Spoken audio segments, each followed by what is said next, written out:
Hi everyone, thank you for joining us today for this webinar about Twinmotion to Unreal Engine. My name is Martin, I'm Twinmotion Technical Marketing Specialist. I will be taking care of the first part of this webinar. And I'm joined also by Sam Anderson, our Technical Marketing Manager at Epic Games, who will take care of the most interesting part of the webinar, which will be like the actual demo directly inside Unreal. So let's get right into Twinmotion to show you the project we will be using today. So this is it's this office space that we can see here. It's an old factory that has been revamped as a small office space. The scene is pretty basic, but before we switch that to Unreal Engine, I just want to give you a quick rundown of how the scene is set up. So we just open the scene graph and show you the hierarchy. So you have obviously the starting ground, which is the plane on which the geometry has been imported. We have the project itself. So let's hide everything else. So this is just the basic project without any lighting. Outside of the windows, what I did for this project is just create a simple geometry, a simple plane, like you can see over here, on which I apply a glow material. It's pretty basic. It's just to avoid the need of like adding details around the project. For this specific project, I just wanted to focus on the interior space. So I just added this basic geometry on which I apply this glow material. So we have just this nice lighting, this nice glow effect behind the windows. After importing the project, I set up the light. So the light setup is also pretty simple. So we have one area light in front of each windows. So if I select the one over here, let's actually hide all the lights and turn them on one at a time. So we have one light per window, like here, those two. Then we have 4 windows on the ceilings. So we have 1, 2, 3, and 4. So this is all the area light. Then we added some Omni light for those 3 lights over here, and we have also some Omni light on the back there. And finally, we also added some spotlight for all the ceiling lamps that you can see over here. Let's just turn them on also. Next thing after the light was to add some probes.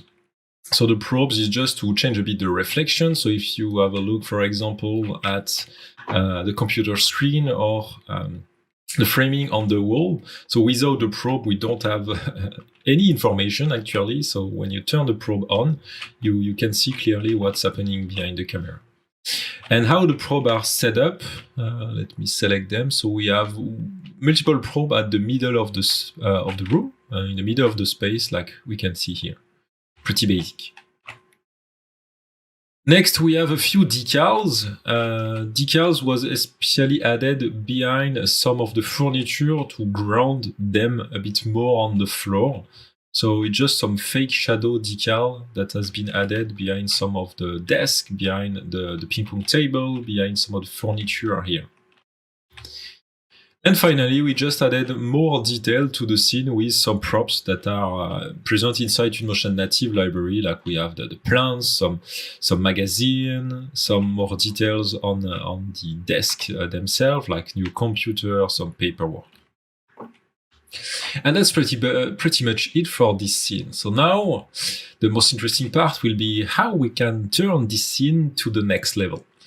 Well, recently, just before the end of the year, before end of 2020, we added on the Unreal Engine Marketplace a new plugin that allows you to open your Twinmotion scene directly in an Unreal project. So let's check that and let's see how you can install those plugins. To install those plugins, first you need to launch the Epic Games Launcher. Once the Epic Games Launcher is open, you need to go to the Unreal Engine tab and open the Marketplace. In the search bar here, I will just type Twinmotion.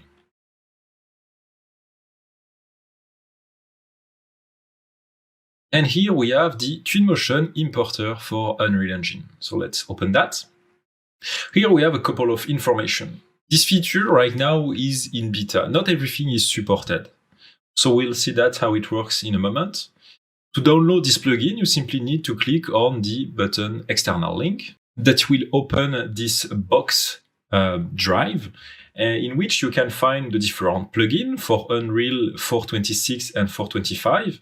You will also find the instruction PDF and a few different links to help us develop and keep working on the project. So you can tell us what you think by filling this survey.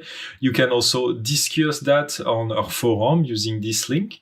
And you can also, if you encounter any problems, you can follow the instruction here to upload the files you are having some problem with. So here I've already downloaded the 426 plugin, and I will just download the PDF instruction, and then we'll see together how you can set this up. So the PDF has just been downloaded. Let's open this.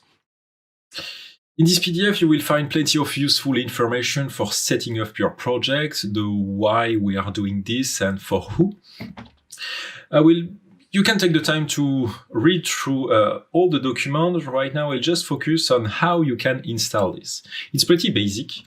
When you download it, it's a zip file. Once you unzip it, you will find 3 different folders, and you will simply need to move those 3 different folders either in your installation folder of Unreal Engine of your 425 or 426 version, or you can also move those folders inside your current project.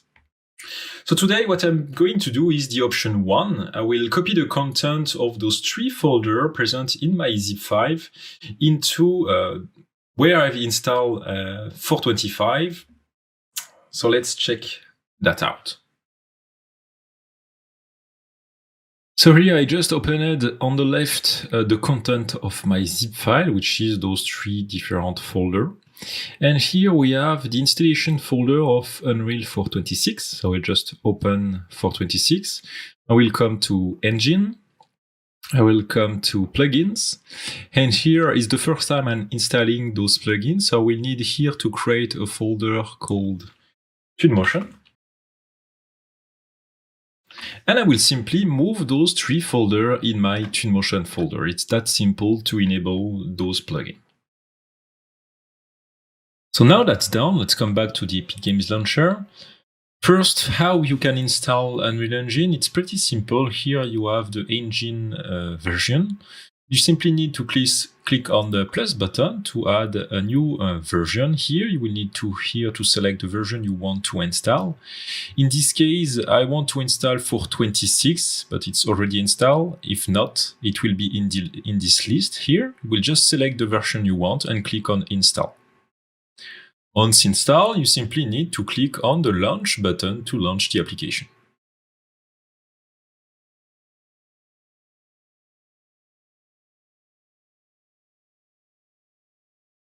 So for that, I will start a new blank project. Let's start with one of the templates we have here and select the Archviz one.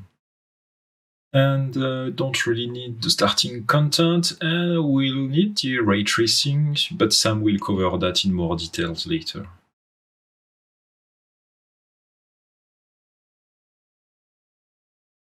So now that's done, let me just click on the Manage plugin. As you can see, it detects that there isn't some new plugins available.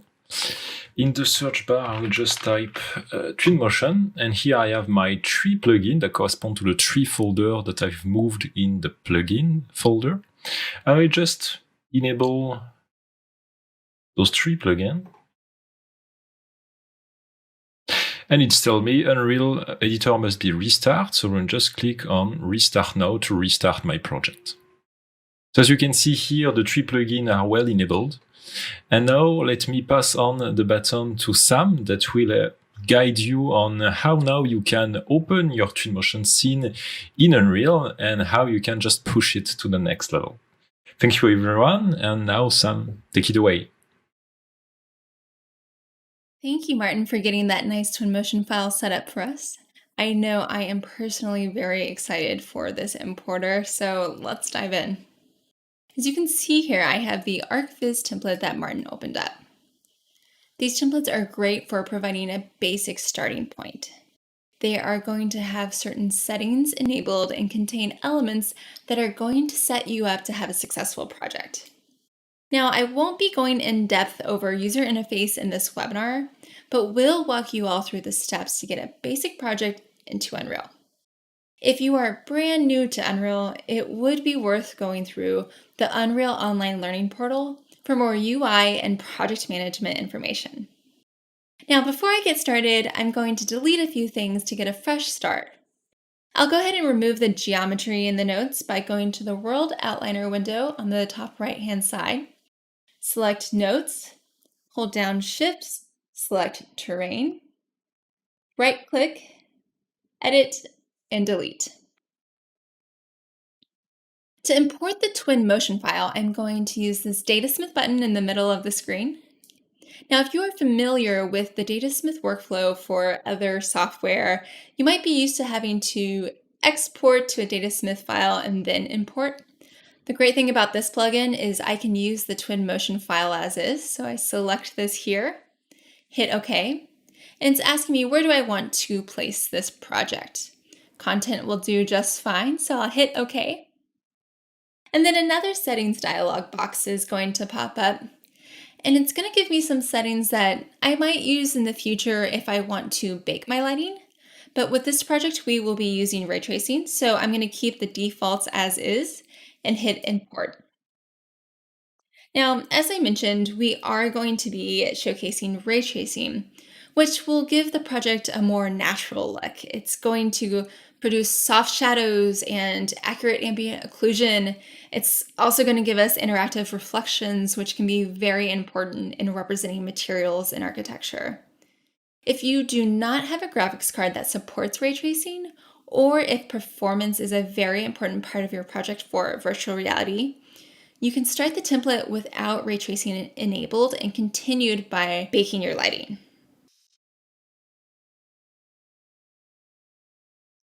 Okay, once it is imported, a window may pop up containing some information about the import process. I'll go ahead and close this window as it shouldn't affect our project. But you'll see that the project is very zoomed out. I'll go ahead and select an object from the World Outliner on the right-hand side, perhaps one of these books, hit F to zoom into the geometry. Now, let's take a look at the project and see how it imported. Looks like the textures and materials all came in quite nicely. But let's set up some features in Unreal that will take this project to the next level. As mentioned, I'll be showing the setup for ray tracing and lighting.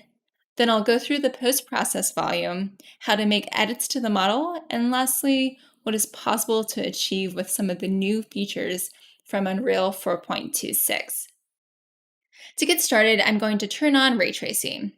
I'll go to the top left-hand corner, hit Edit, Project Settings, and then I'm going to look for Platform, Windows. And I'm going to be looking for this DirectX 12 under Default RHI. So this is the rendering hardware interface that will work best for ray tracing. I'll then search at the top bar for ray tracing. And I'm going to make sure that this is enabled here. So if you followed Martin for setting up the project, these should already be set. And I can make sure that the ray tracing is enabled by closing out of this window, going to the viewport options here under Lit, and making sure that that path tracing is there. I also just wanted to bring this to your attention that there are different viewports that you can use, so whatever works best for your workflow. I'll go back to Lit. And I'm going to go hit Show and turn off the grid here so that I have a nice clean floor plate to work with.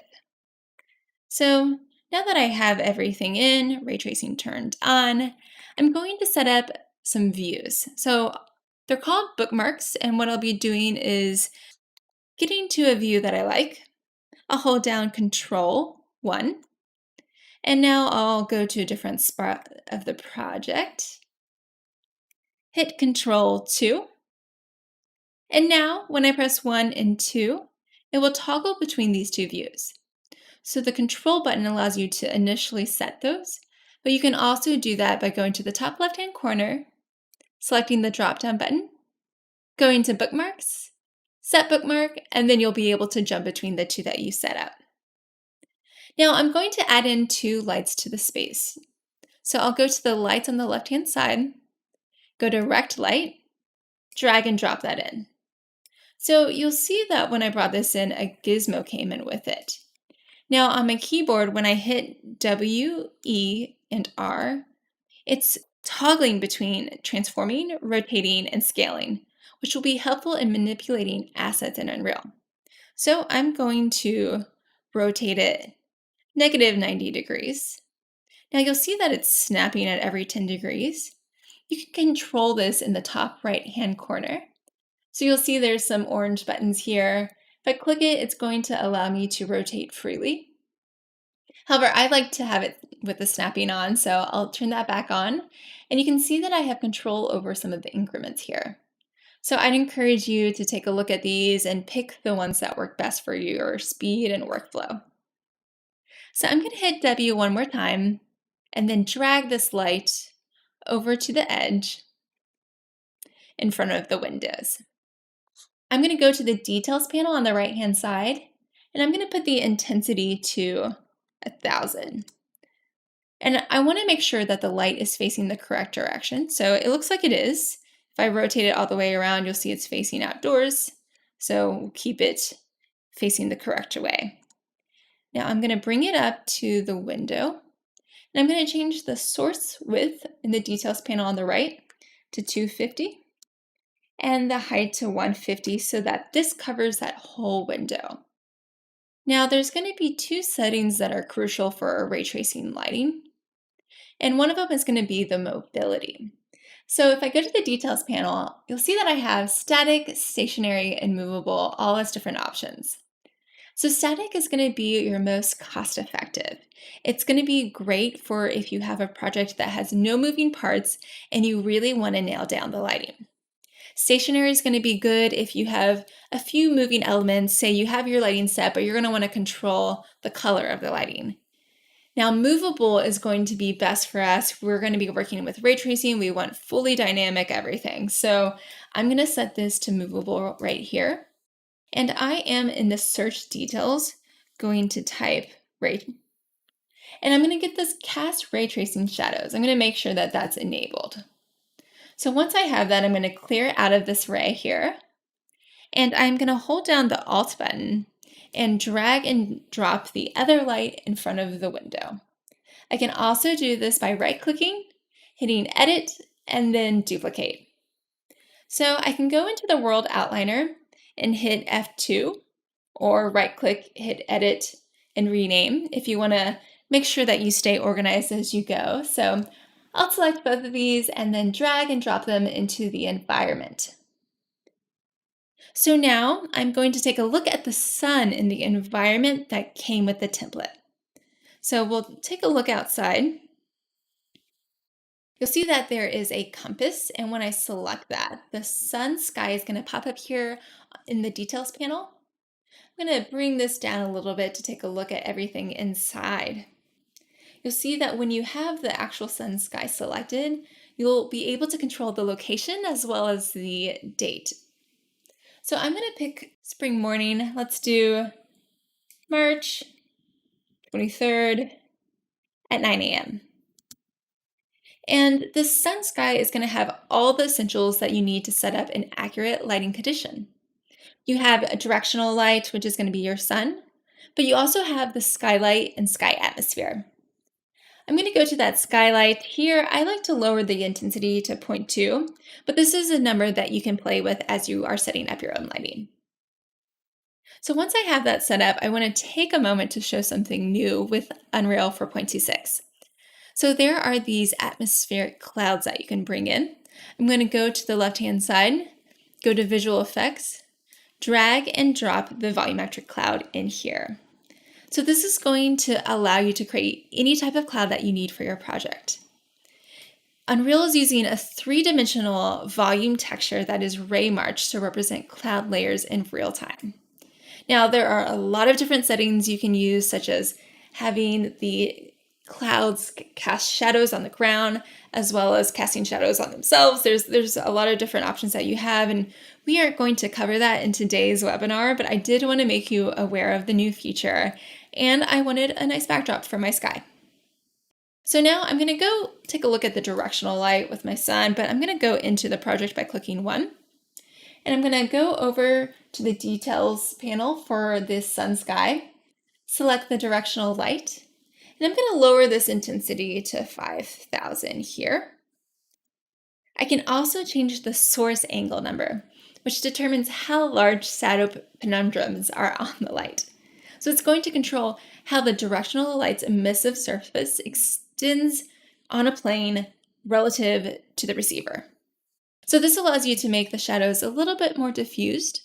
And since we did bring in some clouds, I'm going to soften this up a little bit by changing this source angle to 5. Now, before we continue, we will need to set up a post-process volume so that we can have greater control of our lighting.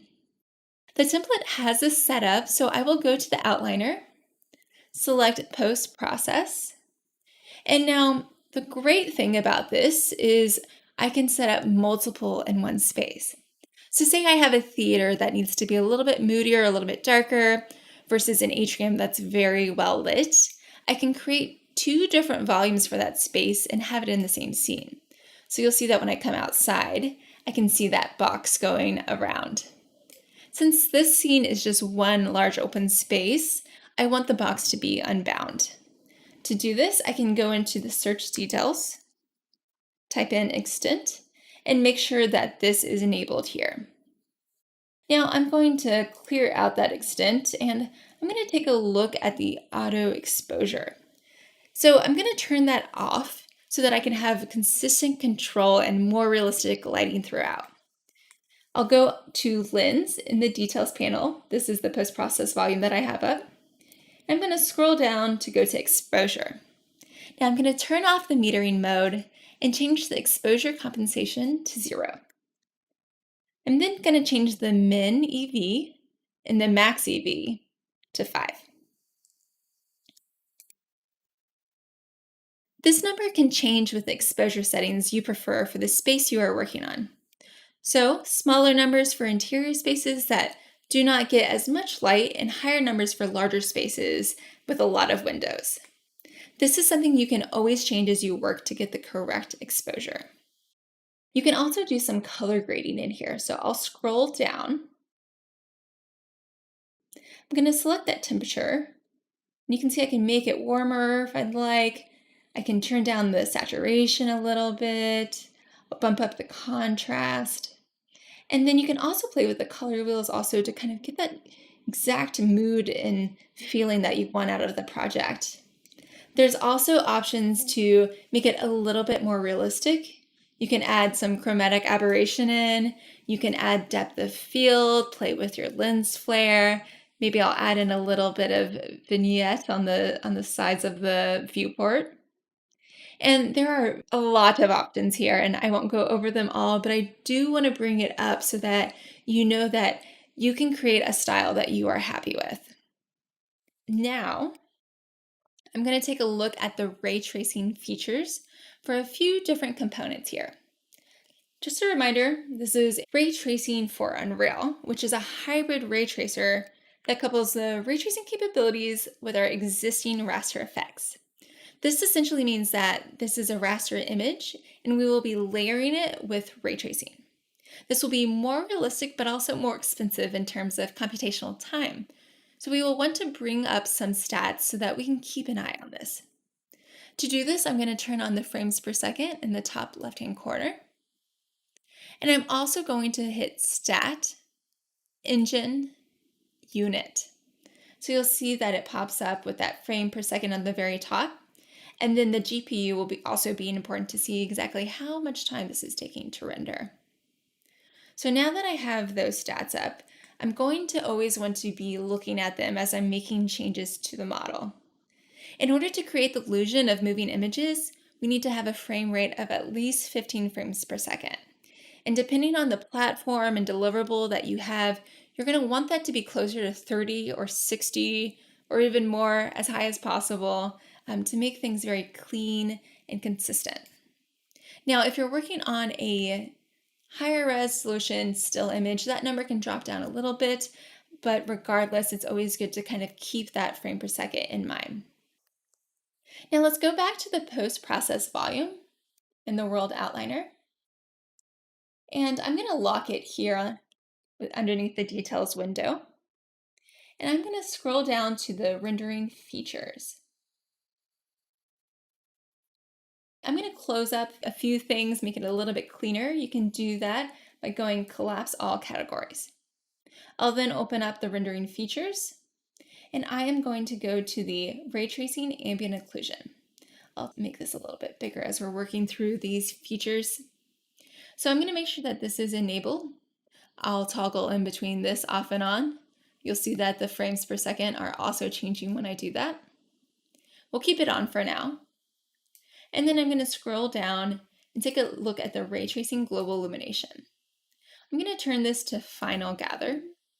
If you're looking for something a little more accurate, brute force will be the setting to use. However, it will be a bit more expensive in terms of performance. You'll see that when I filter through these different settings, that the frame rate is changing. So as we are working, it's going to be about proceeding with the right quality and performance. It's about finding the right recipe for that. And now I'm going to go to the ray tracing reflections. So if I scroll down and make sure that this reflections type is ray tracing, I'll go ahead and toggle that between the screen space here and the ray tracing. So you'll see that ray tracing gives it a lot higher fidelity, which I personally love and am excited about. It does change the frames per second though.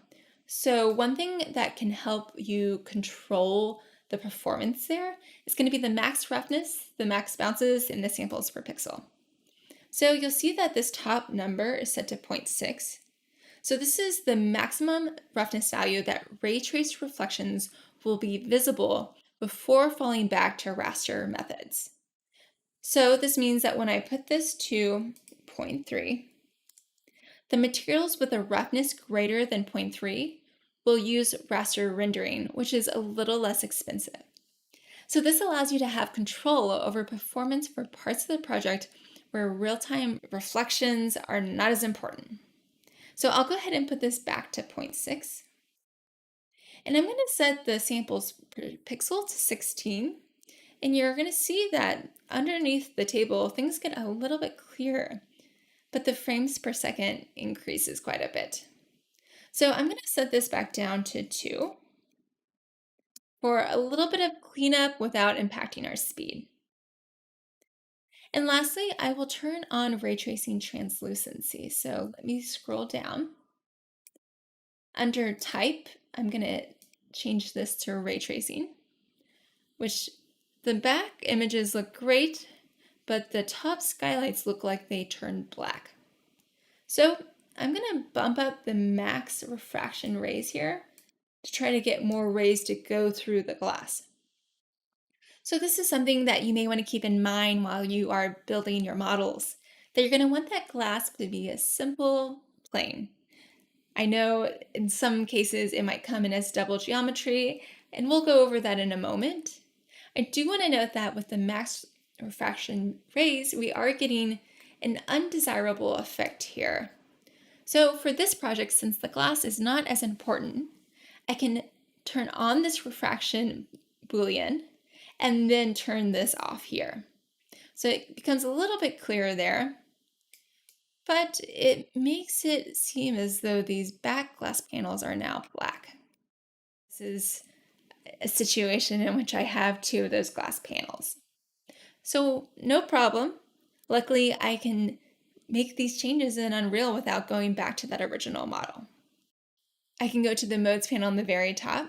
If you do not have this, you can go to Edit, Plugins, and Type, Modeling, Tools, Editor Mode.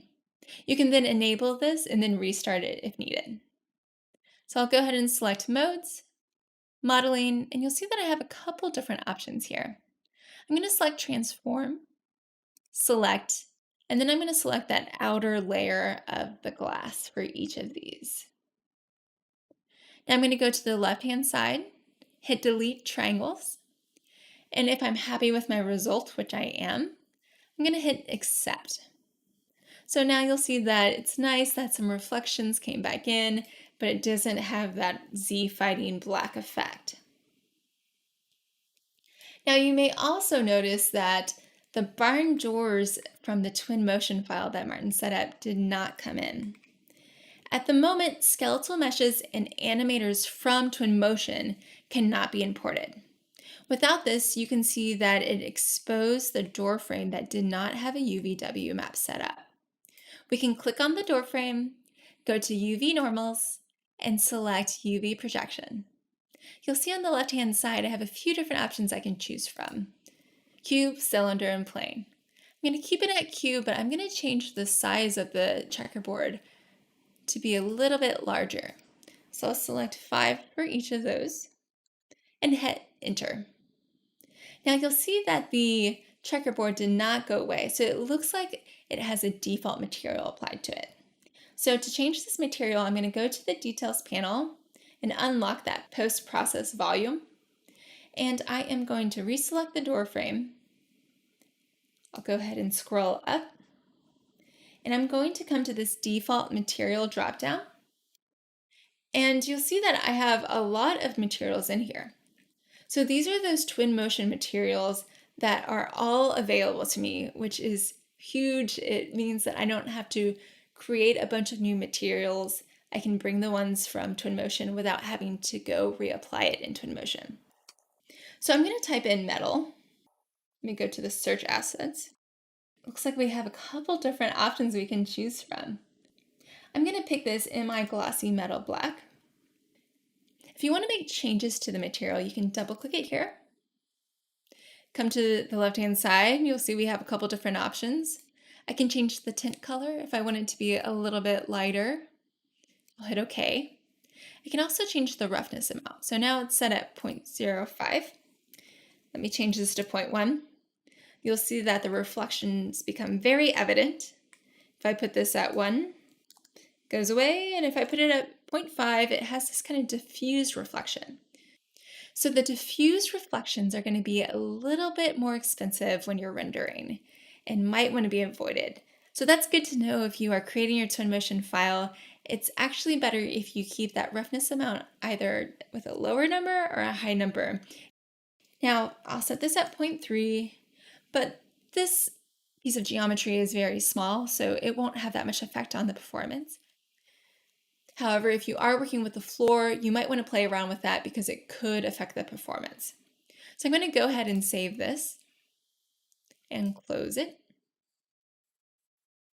And now say there is a reason that you need to bring in that double pane glass. That is no problem. What we can do is re-import the Datasmith file. So I'm going to go down to the content browser. I'll right click on the Datasmith scene and I'm going to hit re-import. Now, the same settings are going to pop up that we saw in the very beginning, but there's going to be 2 new ones.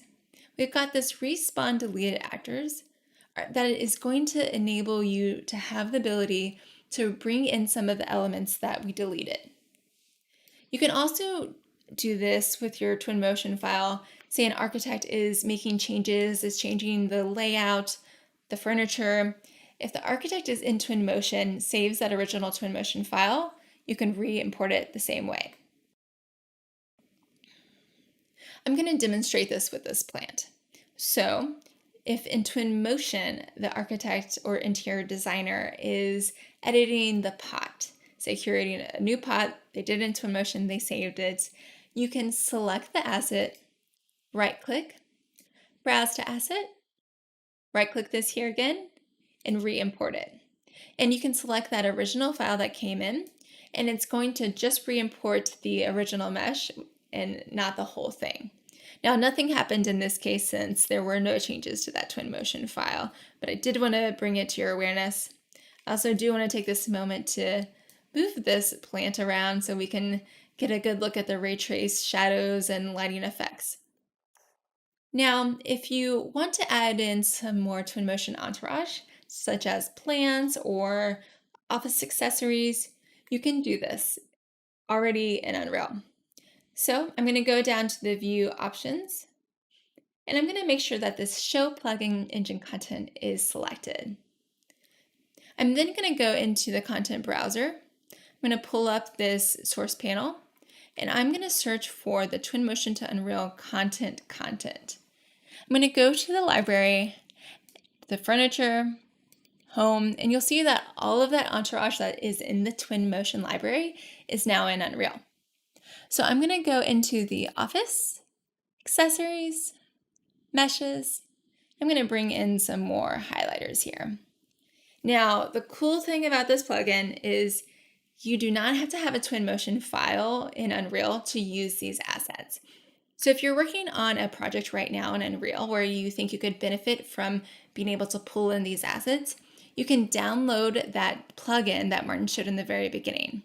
So I'm going to show that one more time. If I go to Edit, Plugins, and type in Twinmotion, it's going to be this Twinmotion content right here.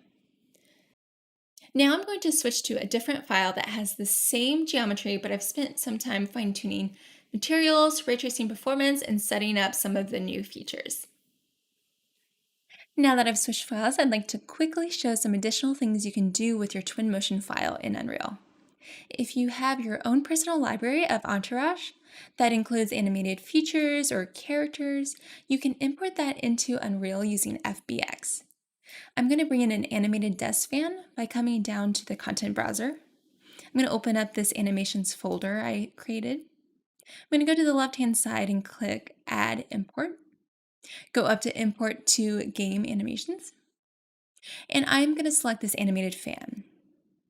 It's going to be important that you have this Import Animations checked, and then you can pick the animation link that you would like. I'll go ahead and import all. I'll close out of this window, and you'll see that a couple new thumbnails popped up at the bottom. I'm going to drag and drop the animation file, which is the one with the green bar at the bottom, into the scene. And I'll use WER to put it in the correct location. You can also do this in the Details tab on the right-hand side by going up to the Transform section, and I will edit the scale here to be 0.5 and then place it on the table. I can apply materials by using the Details panel. I can either hit the drop down and add any of the Twinmotion materials in here, but I can also use files that I've created, such as these materials here. I'll drag and drop these in. I'll go back to the scene and hit play. So it looks like the animation came in quite nicely. Now you can bring in other animated features such as any Anima files you might have. If you're not familiar with Anima, it is a 3D software that allows architects to bring in crowds and walking paths with characters. So I would encourage you to go to the AXYZ website to make sure that you have the most recent plugin for Unreal. And once you have everything downloaded, then you can bring in the Anima files by going through the same process we went through, the add import, and then importing the Anima file here. You can also go to Edit, Anima Drop, and open up the Anima gallery. You'll see that I have a few characters here. These are ones that are tied to my Anima account.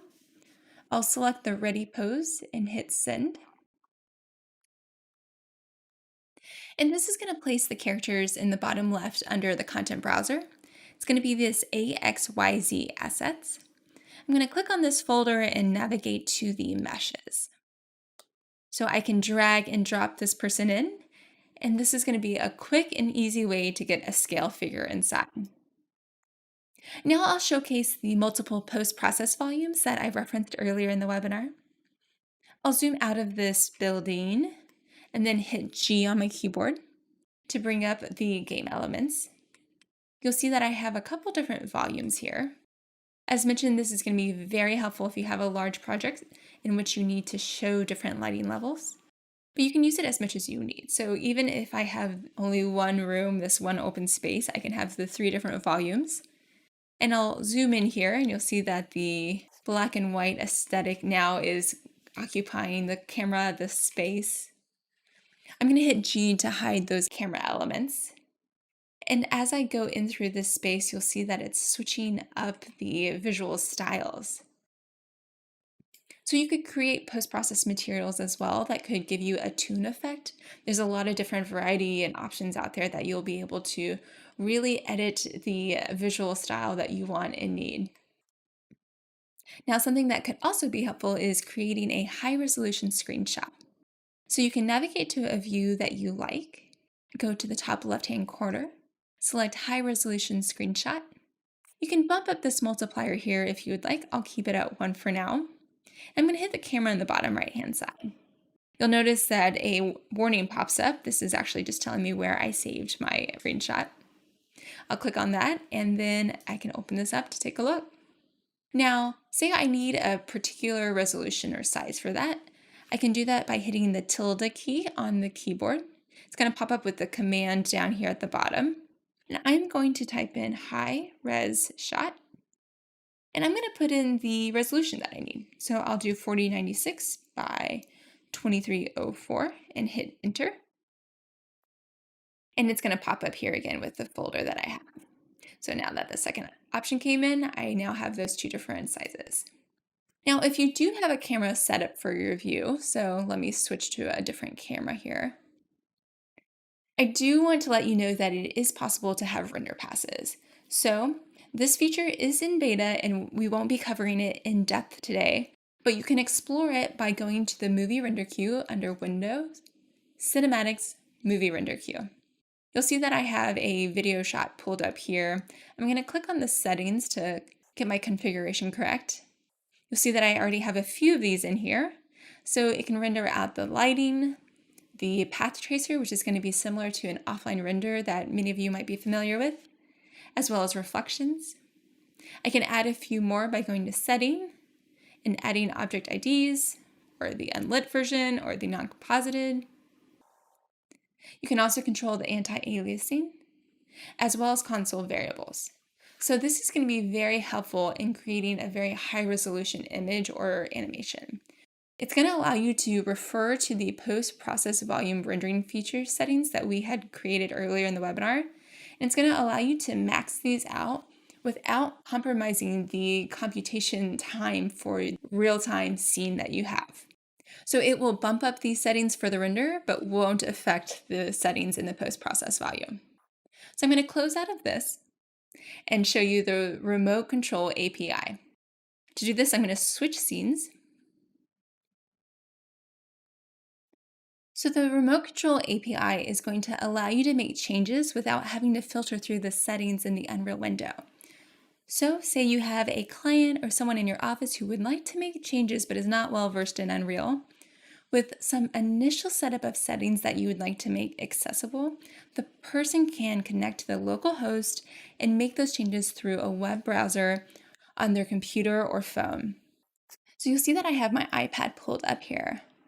The remote control system makes this possible by running a web server inside the Unreal Engine that services WebSocket messages and HTTP requests by remote web applications through a REST-like API.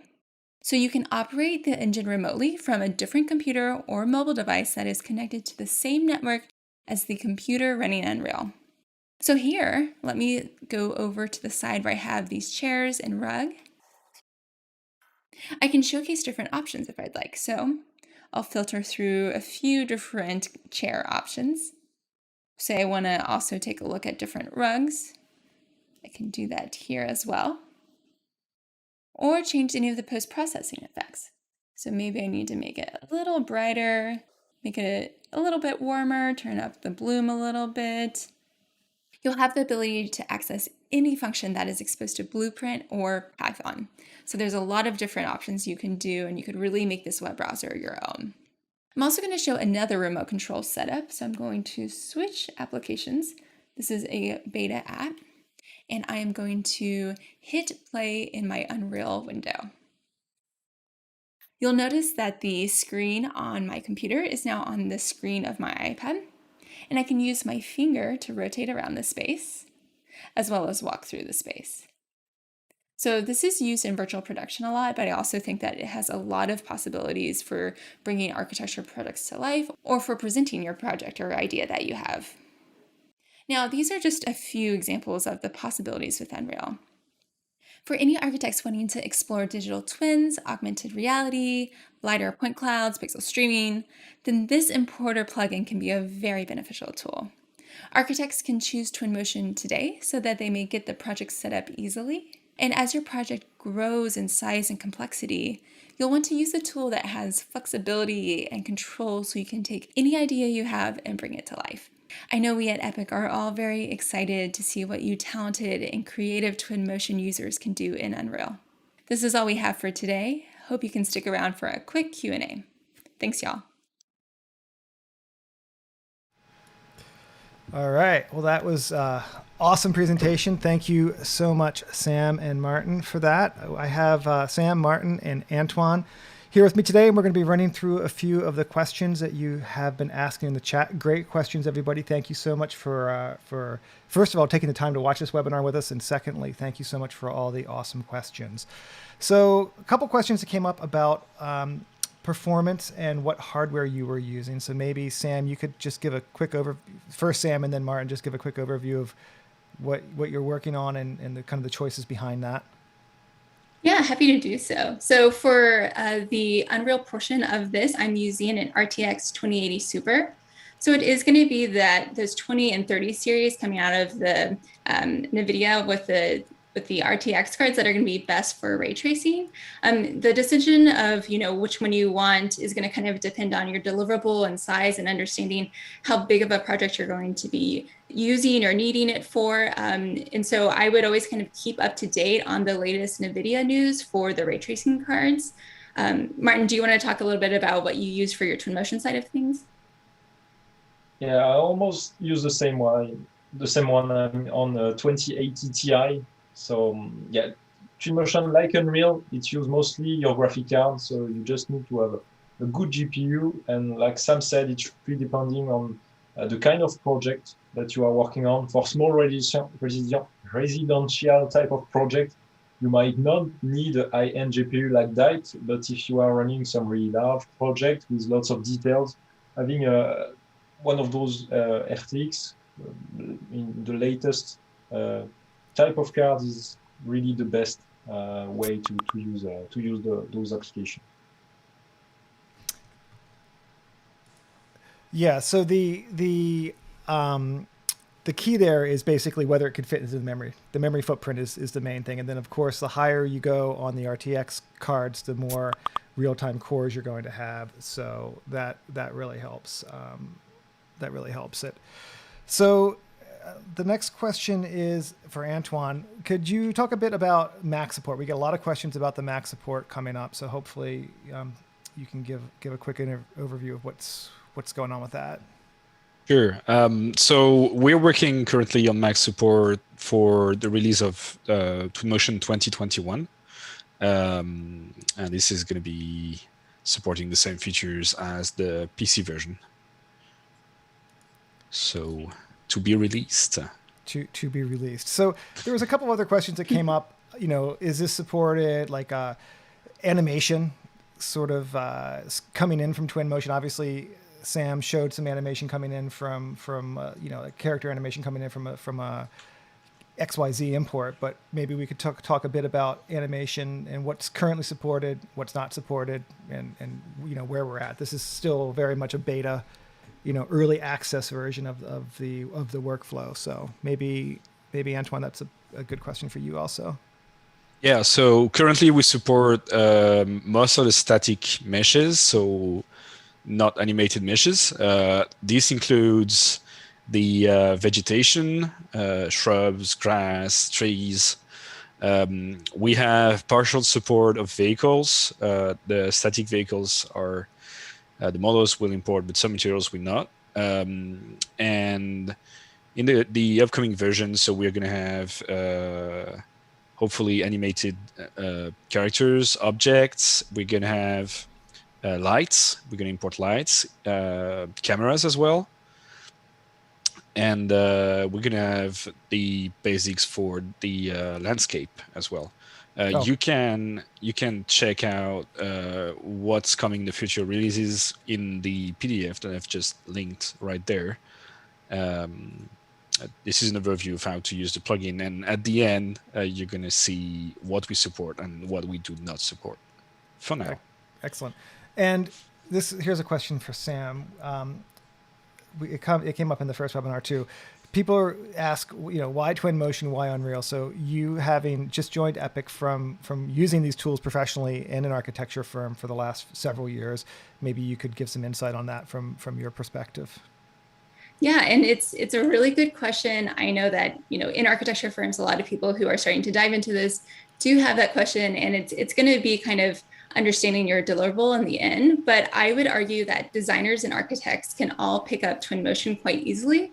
It can be a tool that is used for quick iterations, showing design options, getting something out the door that's going to look really nice really quickly. But I think what we really want to enable creators with is the ability to move it forward in case they do want to take it to the next level. Say a client wants has a specific request that they want, and it can't happen in Twinmotion.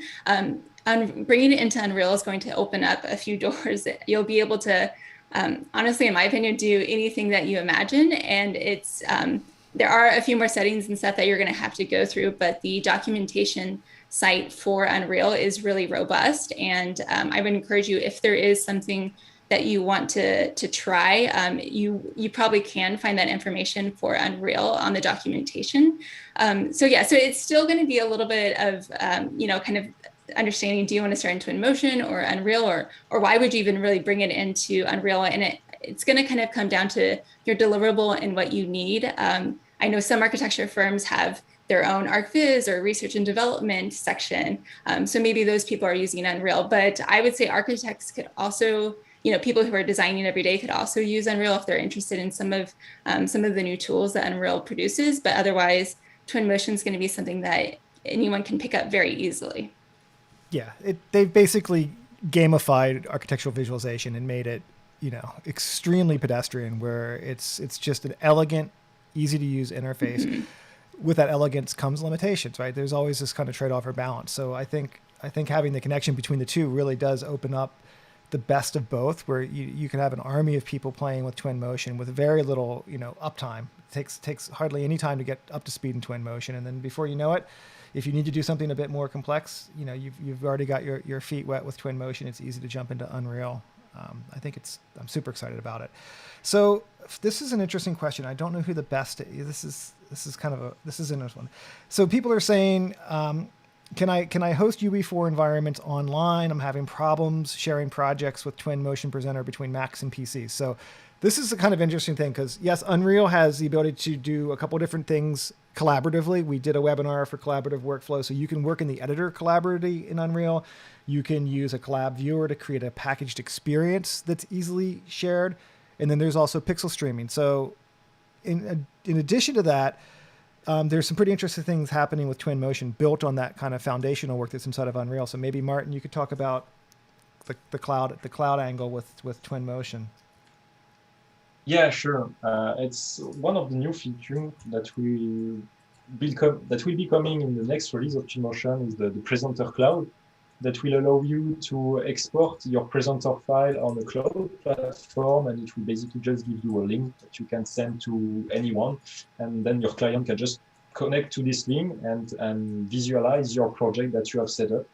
It will use like a GPU server, so your client doesn't need anything, just a browser and a good internet connection. And so we are using the pixel streaming technology created for Unreal and just make it maybe just a bit more accessible. So we don't have anything fancy to set up. Just inside Twinmotion, there is one button to activate, and then you export your presenter either locally or on the cloud. Okay. Awesome. So building again on top of that foundation that Unreal is, when new features end up in Unreal, there's a high likelihood that will trickle down into Twinmotion, because again, it's built on top of Unreal Engine, which is really pretty amazing. Here's a question for Antoine.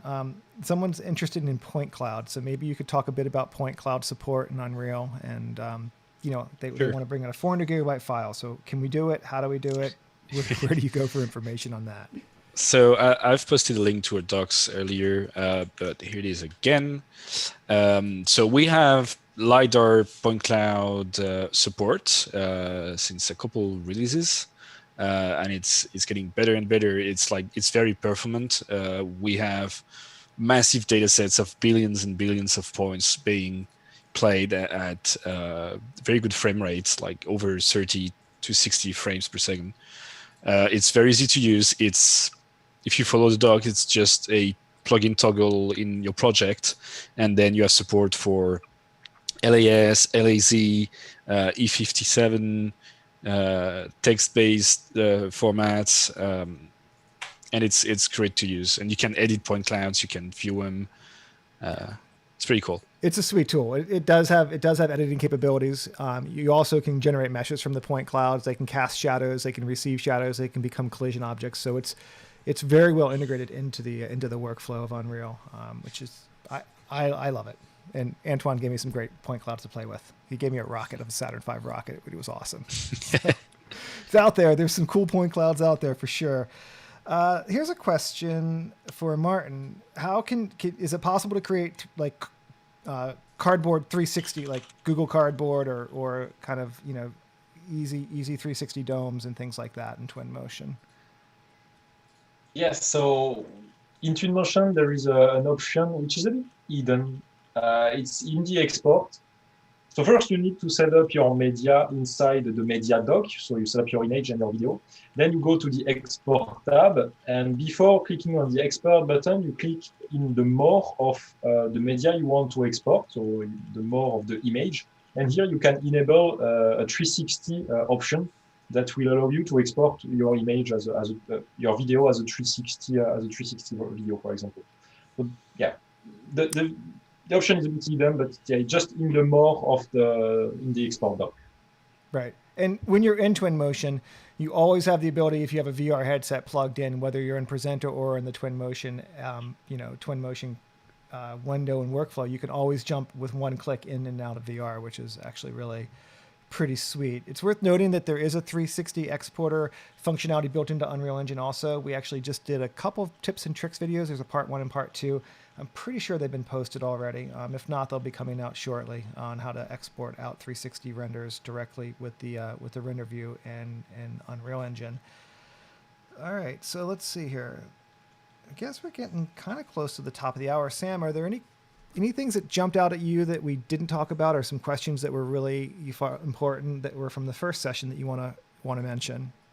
Yeah, I saw just now there's a few mentions of like the library and what's currently existing, and architects all have their own libraries in Revit and Rhino. So I do want to mention that we do have the Quixel integration for Twinmotion and Unreal, and they will always be adding to that. Now it's not a ton of furniture at the moment, but I do want to make sure that you're aware of that additional resource. There are some webinars and tips and tricks that are coming out that are going to showcase that and have that as an integrated part into Twinmotion. So if you aren't familiar with that, I would go explore that. It's some really fascinating scans and assets in there that you can bring in. Nice. Martin, any closing thoughts for you? No, I think we covered most of it. We tried to answer all the questions we could. So yeah, it was a good webinar. Excellent. Antoine, any closing remarks? Lots of good questions. Lots of good questions. I see people are hyped, so it's pretty cool. Yeah, thank you. Thank you again for everyone who attended, and thank you so much for all the great questions. The Q&A section at the end is always that's a highlight of the webinar for us, because we get to interact with you guys, and you always have such amazing questions and feature requests, and you get us thinking about things. So it's great to interact with the community, and we'll be continuing to do these webinars. We try to do them about once every month for Unreal, every other month for Twinmotion. So if you haven't already, make sure you can register to get communication from us, opt into the communication so that you're in the loop. We also have a survey that we wanted to bring your awareness to that was in that box folder for the plugin. I think that link is probably being thrown up in the chat also. So jump in there, take the survey. We're trying to just get your pulse and read on a few different things. So if you could take the time to do that, we would really appreciate it. And one final thought is, if you are new to Twinmotion or in Unreal and you want to learn more, you can always go to the online learning. This is a bit different than what we do in the webinars. The webinars are normally a little bit higher level. We're trying to just touch the surface of a bunch of different topics and show you guys things that maybe get you inspired or want to learn and play around with the engine. But if you truly want to do curriculum-based courses that have project files and things like that, make sure you go on to the online learning portal. There's a whole team of people adding to this. It's curated. It's super, super good. And the content is, it's always being added to. So make sure you hop in there. And that's basically it. Thank you again so much, everybody, for your time. And we'll see you in about a month where we'll be doing the next Twinmotion webinar will be on VR, and then the next Unreal Engine webinar is going to be on HoloLens 2 integration that I'm doing with the Microsoft guys. So that is it for this last session. Cheers, everybody. Thank you, everyone. See you soon. Bye-bye.